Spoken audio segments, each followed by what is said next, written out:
Hello. I've just realized that it's past 1 year since I did my first one of these on my old channel where I had to take everything down.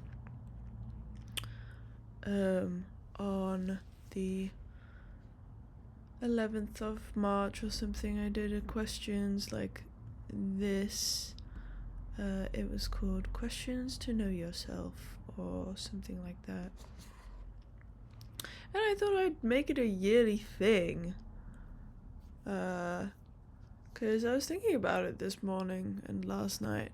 I was thinking, why am I much less mature than other people my age? I think it's to do with my social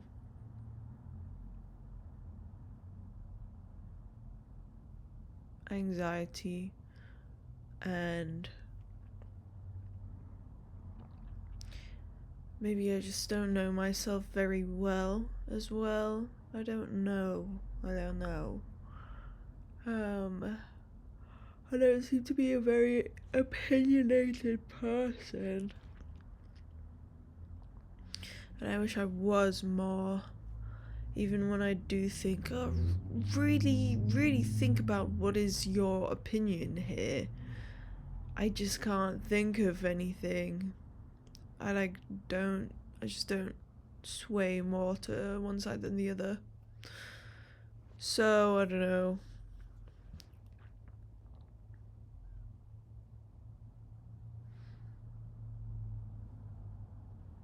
And my face is not symmetrical.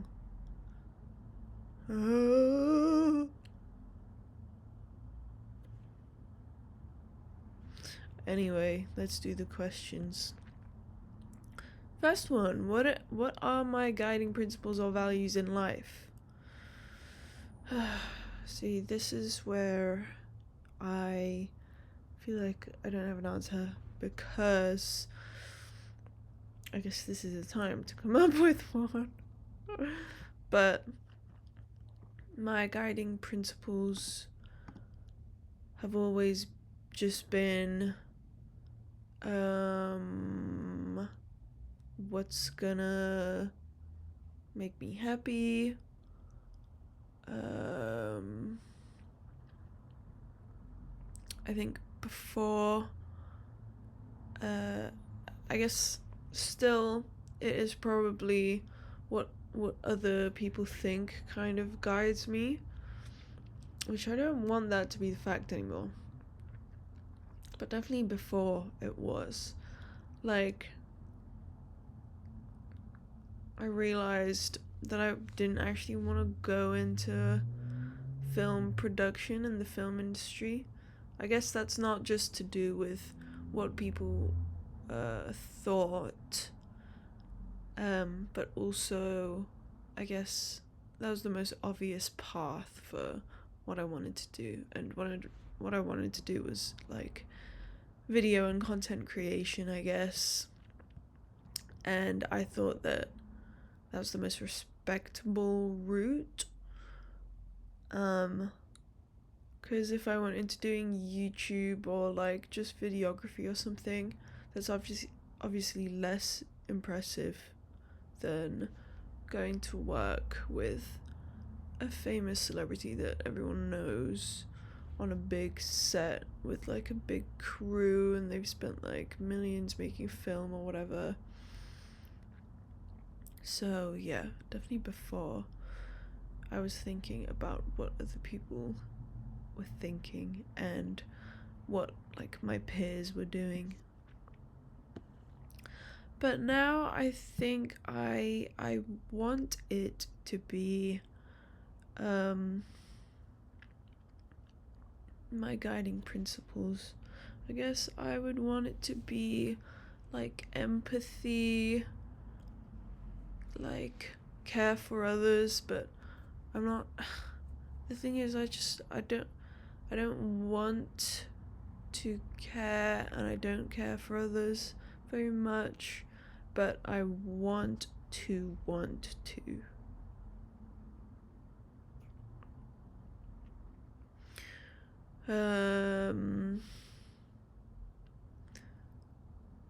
And I want my happiness to come first.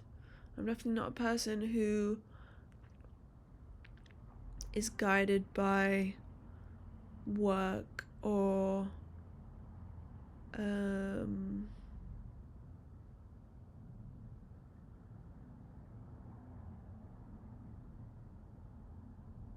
know, it's hard to say. Maybe I need some examples because I'm not really sure. What are your guiding principles?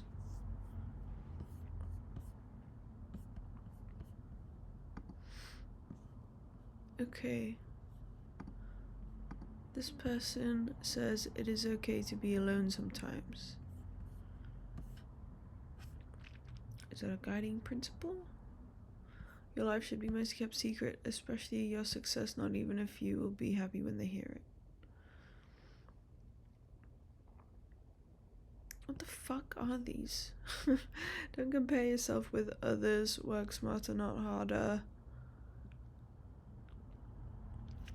I guess I wasn't really saying principles, I was more saying values.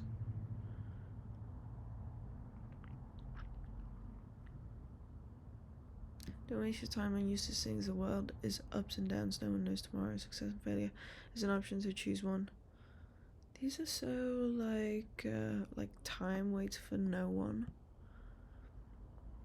I think this is like, to be successful you have to think and act like one. This is definitely more to do with work and like the grind set. You can hardly see anything for free. It works for me because that's how I saw that life is mostly by your decision. What the fuck? Love unconditionally and self-esteem. Okay, whatever. So I guess I want to be I want my values to be, okay, in empathy, caring for other people, caring for other creatures on the world that we live in, caring for nature. So I think that all counts into empathy. That's what I want, but I don't think that's what I am right now. Secondly, happiness.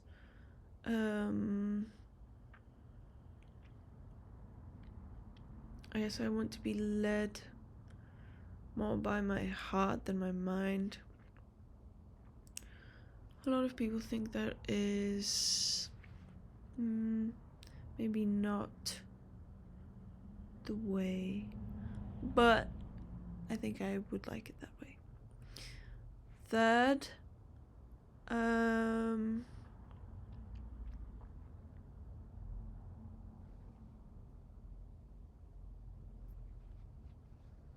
my guiding principles.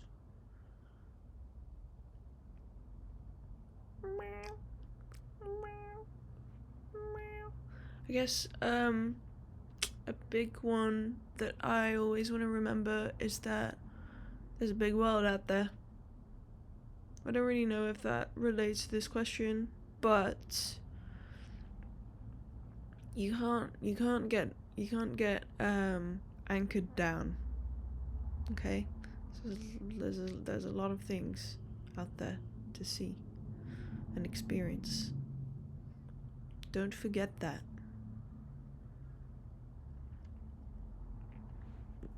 And seek discomfort.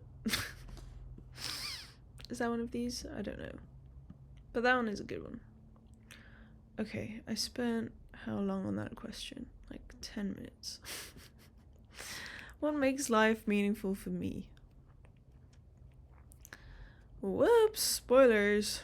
What makes life meaningful for me? Yeah, you know what? I never really feared death until a very visceral moment when God, my face is just so unsymmetrical. I'm noticing now because the fucking camera is mirrored. Anyway, God, I'm wonky as fuck. Okay.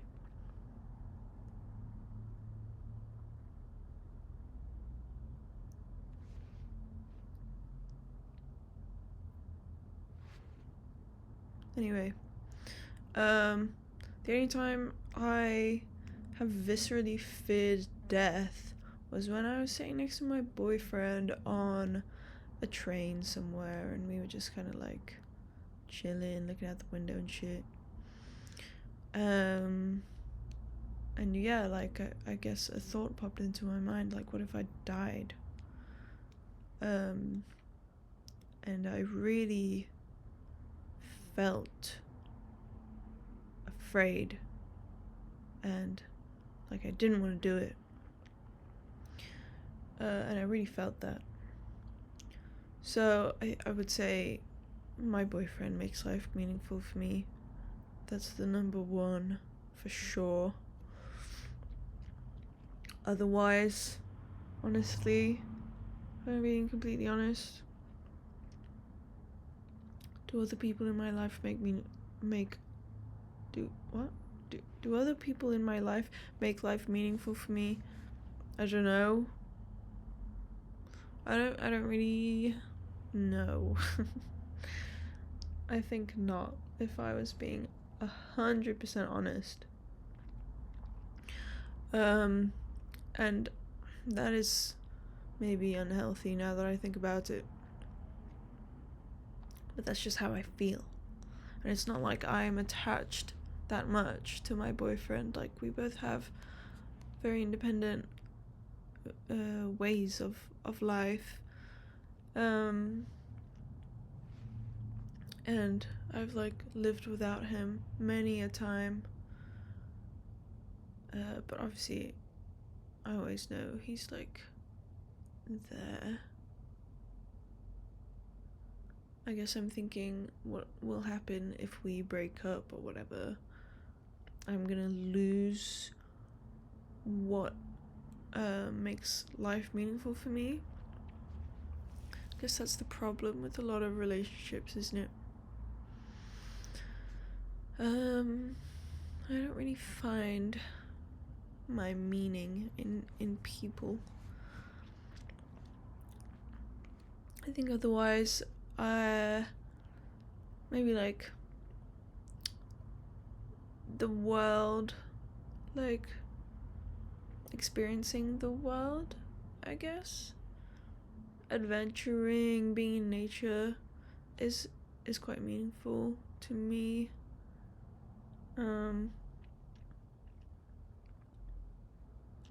Being able to be alone also is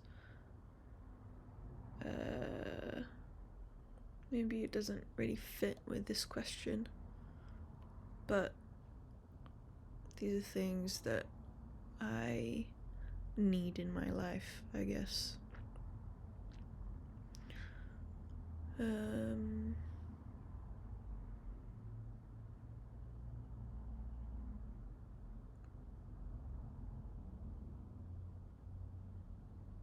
don't know.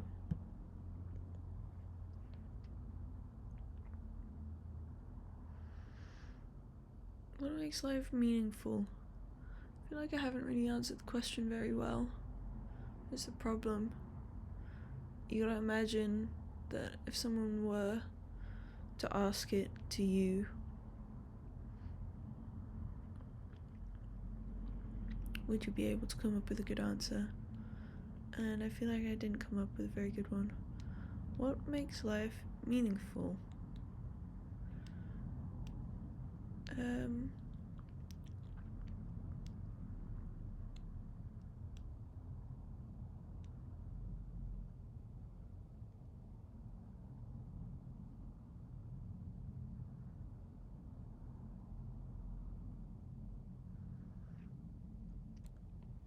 I mean, I guess the next one down would have to be like my friends, and just knowing that they're there, always having that extra layer of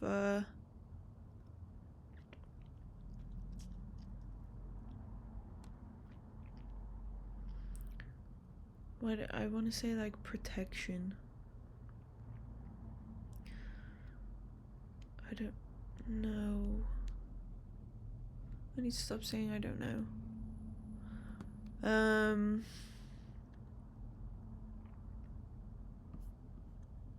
This is another one I need to look up, I think. I'm sorry. Examples of what makes life meaningful for people. A meaningful life is achieved by aligning daily actions with personal values and long-term goals, cultivating relationships, gratitude, and self-reflections. The fuck?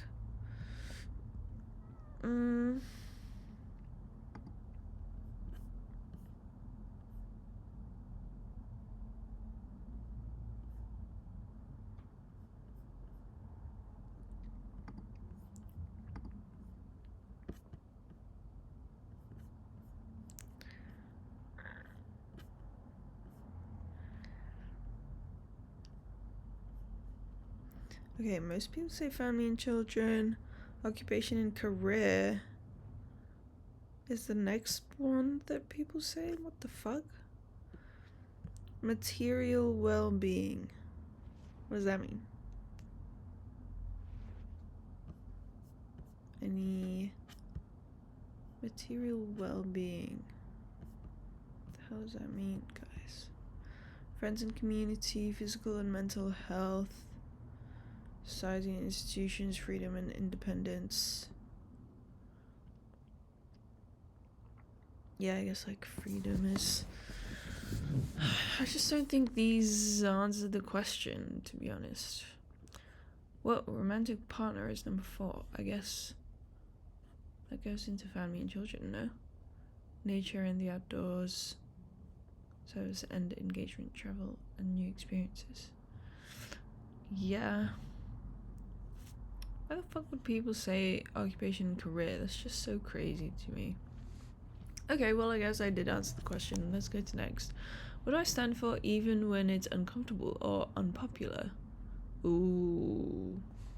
What do I stand for? Well, I guess something that is more conventional that more people probably understand is being like not eating meat. I think what originally made me do it, I mean, people around me were able to make it look quite easy, and I guess they were able to introduce it into my life. And then after that, I guess that kind of sparked something in my mind. And then I watched this documentary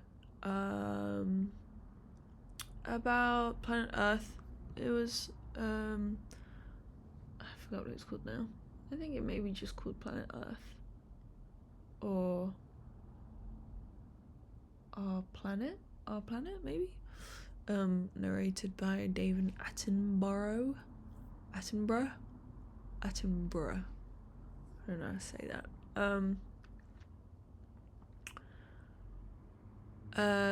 And a lot of it was like a normal documentary, but also is about how our planet is like dying and all the animals on it.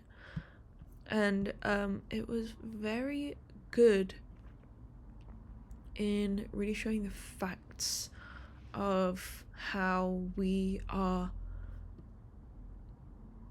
like, humans' effects on the world. And it's so selfish because so many other animals and creatures and species and like plant life and stuff like that. So many like amazing one in a billion things that we're just killing for our own selfishness and for our own ease of consumerism. Anyway, that's not really, I guess. So, anyway, back on topic. I think,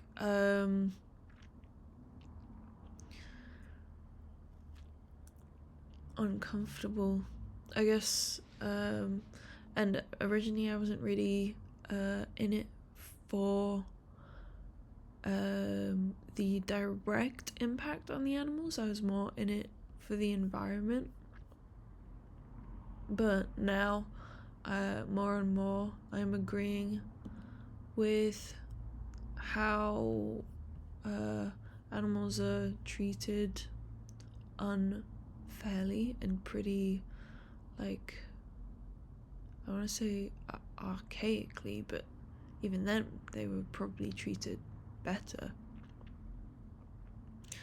And I guess it comes back to, like having empathy for the creatures around us, and they're all just kind of like equal to us.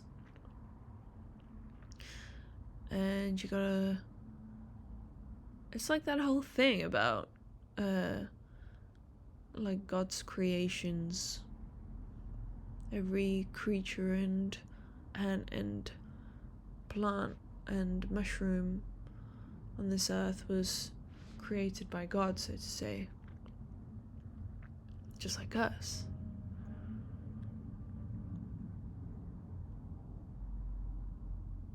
And they should be treated as so.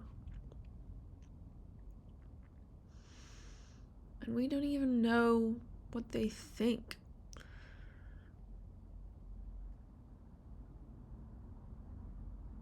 It's just like having empathy for another human being who can't speak, you know? We can see that these animals are in pain. If you saw a human being in pain, but they couldn't speak, you would know there would be some kind of empathy there, or realization to help them. Yeah. It's hard to convey that though to meat eaters. Like when I was meat eating, as I say, I like didn't have that empathy for animals directly. Like I didn't feel bad for eating meat, because you're so used to this one way of living. It's like ingrained into you, obviously, since you were a child, since you were a baby. So you just wouldn't have a second feeling or thought about it. But the more and more I've not eaten meat, the more I've realized how actually weird it is to eat meat, and how horrible it is. Just like disgusting as well. Yeah, it's hard to convey that to other people. So I think I can see where a lot of people are coming from in that way. But yeah. What do I stand for, even when it's uncomfortable or unpopular?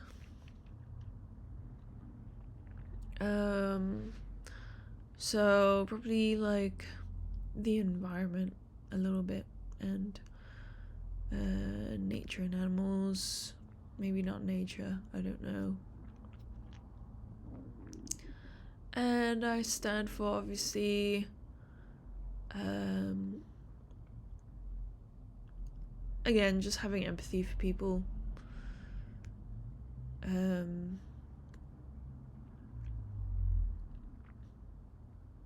Like, I think a left-leaning stance in my opinion, is definitely more empathetic towards people.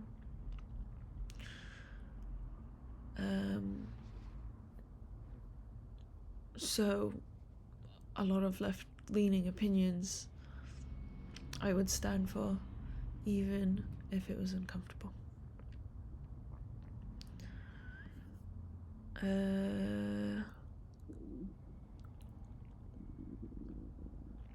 Apart from that, I don't really have, as I say, I'm not that opinionated of a person.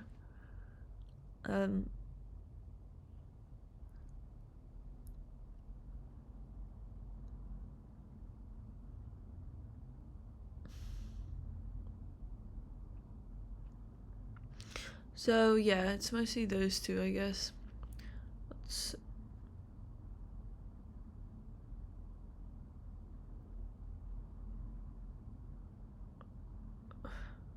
What? 26 minutes. How do my actions... What's the time? 8:07. Okay. I should only do these 5, actually, and then leave it at that. How do my actions reflect what I stand for?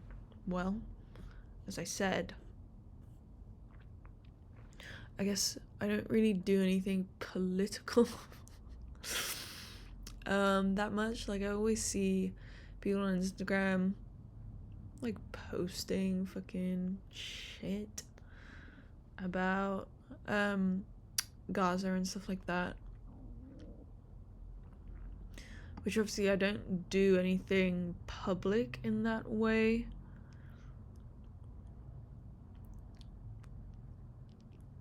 But obviously I've acted upon not eating meat, and I want to take it even further and be like completely vegan, to be honest. But so there's that, and I have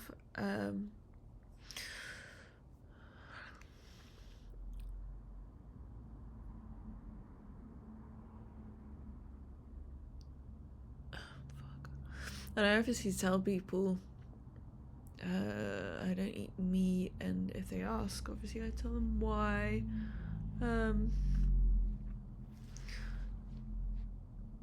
And I get people to try like vegan food and stuff. It's a very small action, I guess. I don't think I do that much to reflect what I stand for politically, like nothing at all, probably. I've like donated money before to causes and signed petitions, but again, there's like very small things. How do my actions reflect what I stand for?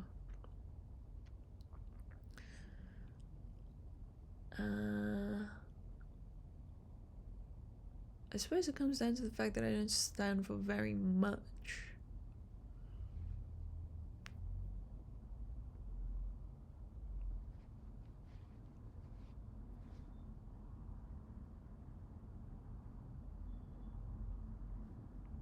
The fuck?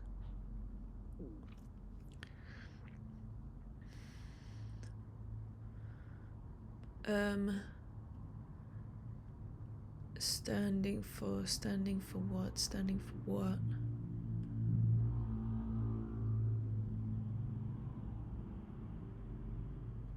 I guess I realized that I should be doing more, maybe.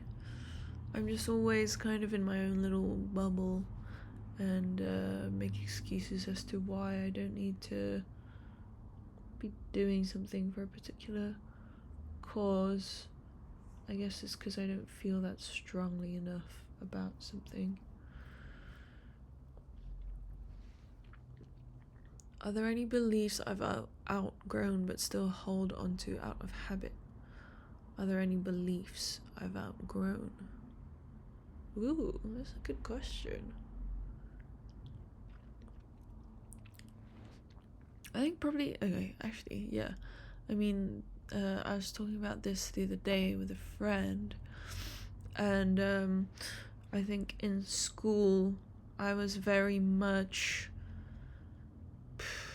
Basically, I have this thing that I learned in school, and I still hold on to very much so, and it affects my daily life.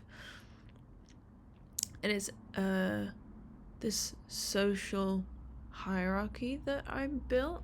And I think a lot of people probably have this thing from school as well. I think especially if you're at, like, I was kind of near the bottom of the hierarchy, in my opinion.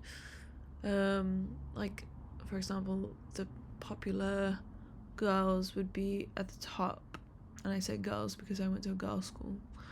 And then in the middle would be kind of the people who were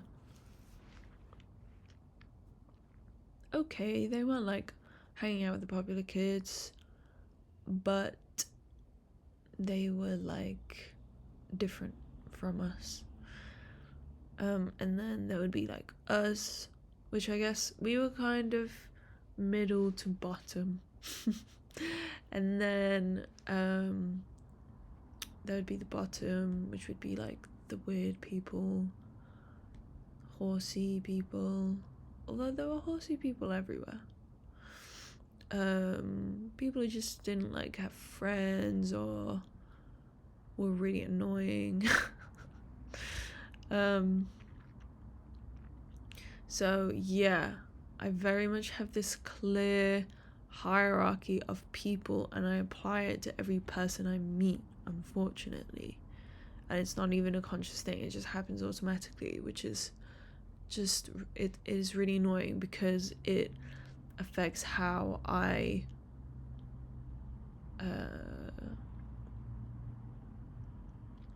act around them.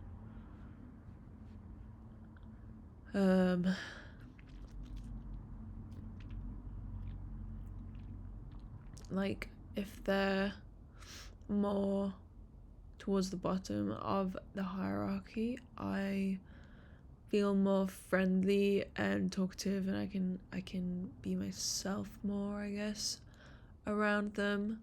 Whereas if I think someone is near the top, then I guess I'm intimidated, and I close in a little more, and I become more quiet, and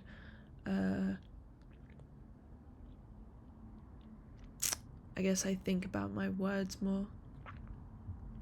Maybe stems from the fact that I knew in school that the people at the top of the hierarchy are more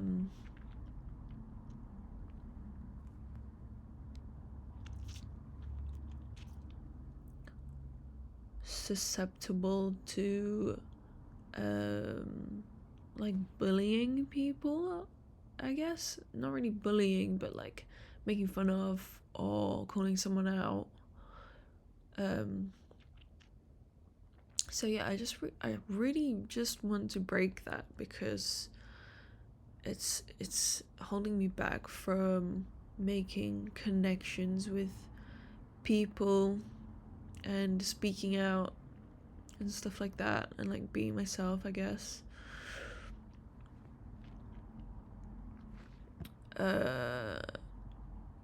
Yeah, so I suppose that answers the question quite well. And this is probably part of why I have this social anxiety around people. It's because I like put them in a box, and then I already have this preconceived notion that if they're in this box, then I'm not gonna get along with them.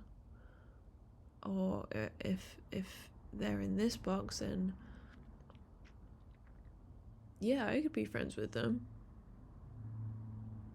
But sometimes it doesn't always work. There are a few people, I mean, a lot of the time it doesn't work. But I guess there are people who I thought, oh, this person could definitely be my friend, and I think they would want to be friends with me. And then it turns out that, oh, actually, I don't think they want to be friends with me, and maybe I don't want to be friends with them either, after hanging out for a while. So, yeah. Anyway, that concludes this video, and I'll see you next time for part 2.